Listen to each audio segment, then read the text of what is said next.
Somebody in here today has been carrying burdens too big, wrestling with needs too great, trying to hold it all together with hands that were never meant to carry the weight. But I came to tell you this morning, you were never meant to be your own provider. You were never meant to meet every need, because there is a God. Oh yes, there is a God who sits high but looks low. And he said, cast your cares on Meg because I CRE for you. Today, I want to talk to some folks who've been fighting silent battles, smiling in public but struggling in private. I want to speak to those who've been trying to solve spiritual hunger with worldly bread. You don't need another shortcut, another scheme, another sleepless night. You need to give your needs to God, because when you put it in his hands, he will provide. Not maybe, not sometimes, not if you're lucky, but he will provide if you're ready to shift the weight off your shoulders and onto the one who promised to carry it. Then let's go there today, because breakthrough is on the other side of surrender. We live in a world that teaches us to hustle, to grind, to chase, to stretch ourselves thin just to make ends meet. Society tells us that if we don't do it, it won't get done. We're told to rely on connections, credentials, credit scores, and cleverness to get ahead. And while strategy and stewardship have their place, too many of us have reduced God to being just one of many resources, one option among others when things get tight. But let me tell you, God is not just another name on your list.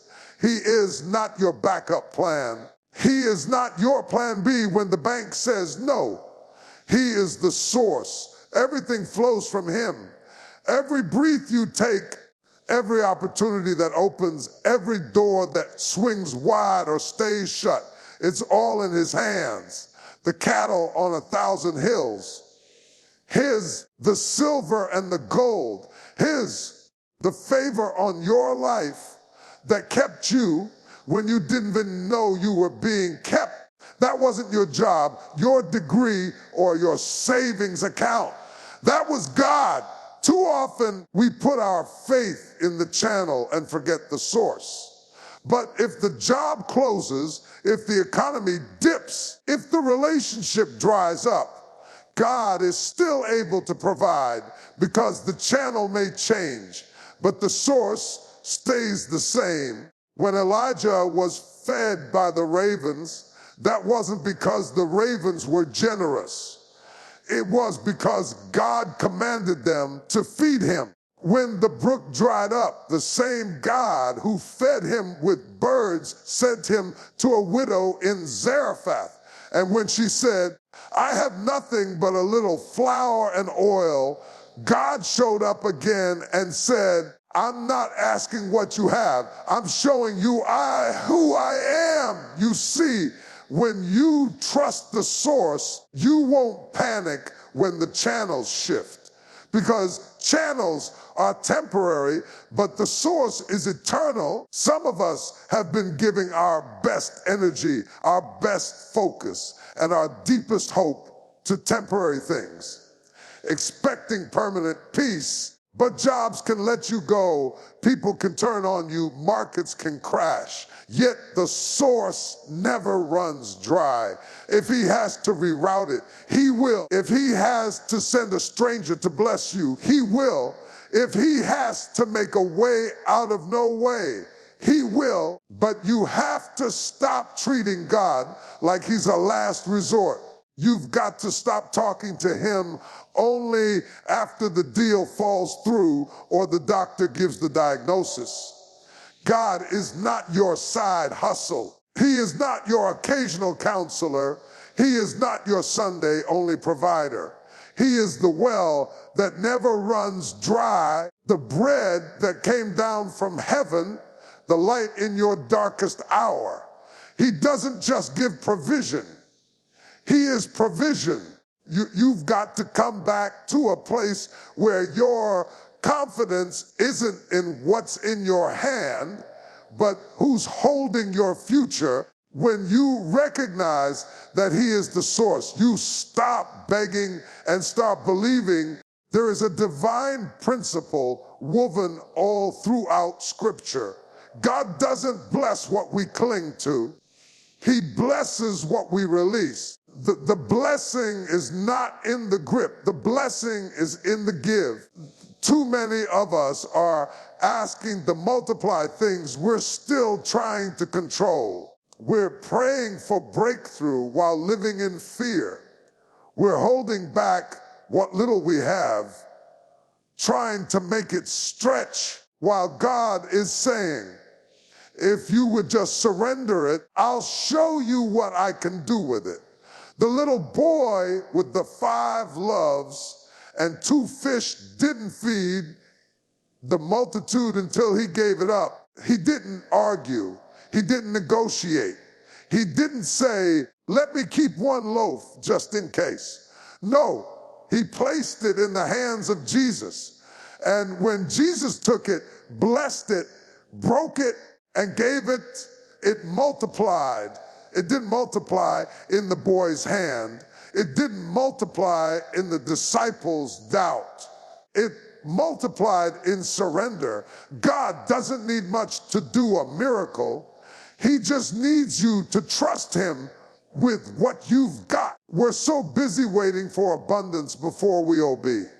But God says, obey and watch me bring the abundance. Some of you are holding your time, your talent, your treasure, your future, your dreams so tightly, afraid to let go because of how small it looks. But God doesn't multiply based on quantity. He multiplies based on faith. He's not asking you to fix it, stretch it, or figure it out. He's asking you to give it. Give it to him. There's a reason he asked Abraham to put Isaac on the altar. It wasn't because he wanted to take Isaac. It was because he wanted Abraham's trust. And when Abraham surrendered what was most precious to him, he found out that God had already prepared the ram in the thicket. Some of us are holding on to our Isaac, saying, God, you can have everything but this. And that's the very thing God is asking for. Not to punish you, but to position you. Because when you surrender what's in your hand, you open yourself to what's in his hand. Your control is limiting his capacity. Your fear is blocking his flow. As long as you keep your hand closed, nothing can get in, but nothing can come out either. It's only the open hand, the surrendered heart, the yielded will, that becomes the place of multiplication. Surrender isn't weakness. Surrender is the strongest, boldest faith move you can make. Because it says, God, I trust you more than I trust me. And when you do that, when you take your not enough and place it into the hands of the God who is more than enough, you give him permission to breathe on it. And once he breathes on it, the same thing that wasn't enough in your hand becomes overflow in his. What you surrender, God can bless, God can stretch, God can use. And God can multiply. Worry is not just a feeling. It's a form of focus. It's what happens when your heart starts magnifying the problem instead of magnifying your God. You see, worship is when you lift God above everything else. Worship is when you say, God, you are bigger than my bills, bigger than my doctor's report, bigger than my anxiety. But worry flips that. Worry says, this situation is so big, so overwhelming, so consuming, I don't know if even God can handle it. And whether we admit it or not, that's misplaced worship. When you worry, you are exalting your fear instead of your faith. You are meditating on the worst possible outcome. You are rehearsing defeat, playing it over and over in your mind like a broken record. You wake up with it. You go to bed with it, and somewhere in all that worry, you've stopped worshiping the one who has already promised to provide. That's not just stress. That's misplaced devotion. Jesus said, which of you by worrying can add a single hour to your life? Worry doesn't produce power. It drains it. It doesn't give you control. It robs you of peace. And yet we treat worry like it's being responsible. We think if I'm not worrying about it, I'm not taking it seriously. But the truth is, your worry won't change the outcome. Only your faith can do that. And faith can't rise while fear is sitting on the throne. Some of you have been kneeling at the altar of anxiety. You don't even realize it. But worry has become your daily ritual. You check your bank account more than you check your Bible. You listen to your fears more than you listen to God's promises. And every time you agree with worry, you're agreeing with a future where God doesn't show up. But I came to remind somebody today, God always shows up. He may not show up how you want, but he shows up right on time with everything you need. You've got to learn how to flip your worry into worship.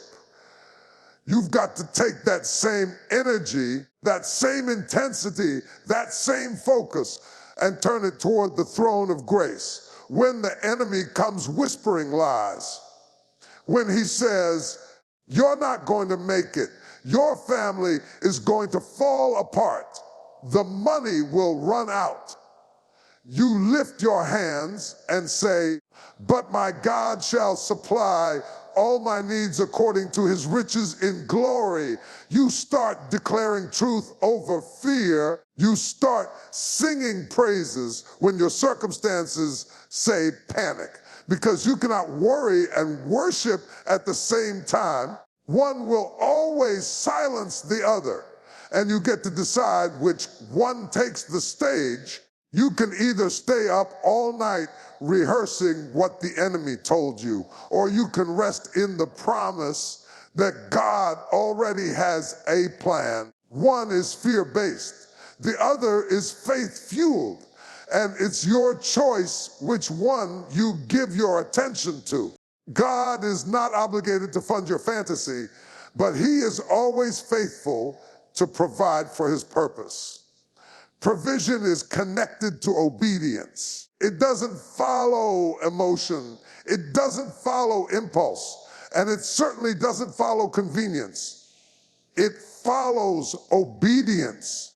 Some of us are asking God to provide for places he never sent us. We want heaven to pay the bill for decisions we made without prayer. But God provides in the path of purpose. If you want to walk in divine provision, you've got to be willing to walk in divine instruction.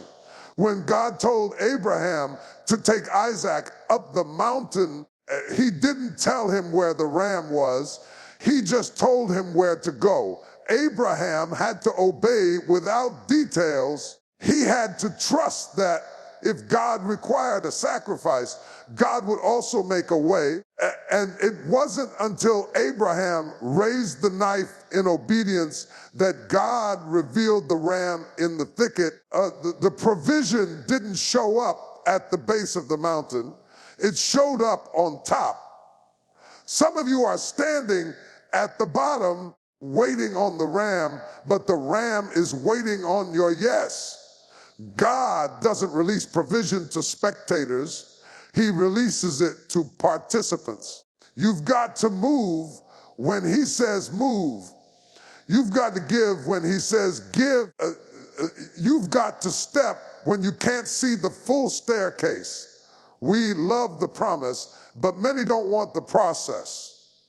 We quote, "My God shall supply all my needs," but forget the condition that often precedes that supply: obedience. The widow in Zarephath obeyed the prophet and gave her last bit of flour and oil, and what looked like her last meal turned into her daily miracle. There's something powerful that happens when you align your life with God's voice.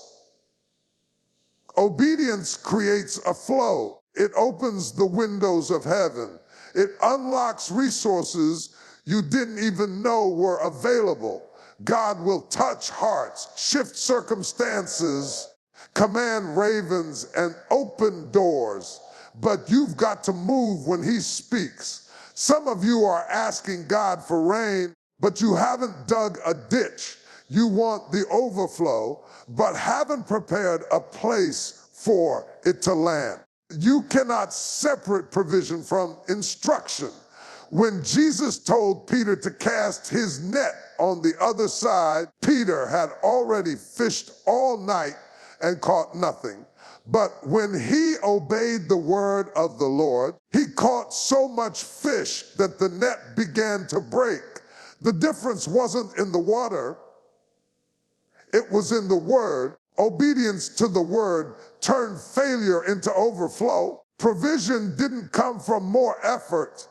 It came from listening and responding to the command. We've got to stop treating obedience like it's optional. It's not a suggestion. It's the gateway to your breakthrough. You may not understand the command. You may not like the timing. It may stretch you, challenge you, or even scare you. But when God speaks, everything you need is wrapped up in your response. Provision is not delayed. It's waiting on your obedience. Fear will always try to talk you out of what faith is calling you into. Fear is a thief. It doesn't just steal your peace. It tries to steal your promise. It tells you you're not good enough. You don't have enough. You'll never be ready. You'll fail if you try. And if you listen to it long enough, you'll start forfeiting things God already laid aside for you. You'll stand at the edge of destiny and retreat, not because God said no, but because fear told you to back down. Fear builds invisible fences around wide open doors. It doesn't have to block the door. It just has to block your belief. But faith unlocks. Faith says, even if I don't see it yet, I still believe. Faith looks fear in the face and walks forward anyway. Faith doesn't wait for comfort. Faith doesn't wait for confirmation from people. It moves when God speaks. Every blessing you're asking God for is sitting on the other side of an act of faith. You won't get there through wishing. You won't get there through playing it safe. You'll only get there by stepping out when it doesn't make sense. Look at the Israelites standing at the Red Sea. Pharaoh's army is behind them, water in front of them, and fear is breathing down their necks. But Moses lifts up his staff by faith, and the sea opens up. That water didn't move until someone had the faith to act. Fear said, "You're trapped." Faith said, "Watch God make a way." And when they walked through on dry ground, they learned something fear would never taught them. God is still in control, even in chaos. Fear is loud, but it's a liar. It shouts worst-case scenarios. It reminds you of your past. It exaggerates your weakness. But faith speaks the truth. Faith says, I am who God says I am. I can do what he's called me to do. I have what he says I have. Fear sees giants and runs. Faith sees giants and picks up a stone. David beat Goliath because he was stronger. He beat him because he believed. And when you believe, you fight different. You walk different. You pray different because faith gives you access to what fear would have made you walk away from. So many people are living beneath their calling, not because God denied them, but because fear convinced them to settle. But the enemy can't have what belongs to you unless you hand it over. Don't forfeit your future because fear is whispering in your ear. You've got to stir up your faith. You've got to silence the inner critic and feed the inner champion. Faith isn't a feeling. It's a decision. It's choosing to trust God when it's uncomfortable, uncertain, or even painful. But the moment you move in faith, heaven moves with you. Doors open, walls fall, chains break, miracles happen, not because you had it all together, but because you dared to believe. And belief, routed in faith, unlocks what fear has been trying to bury your whole life.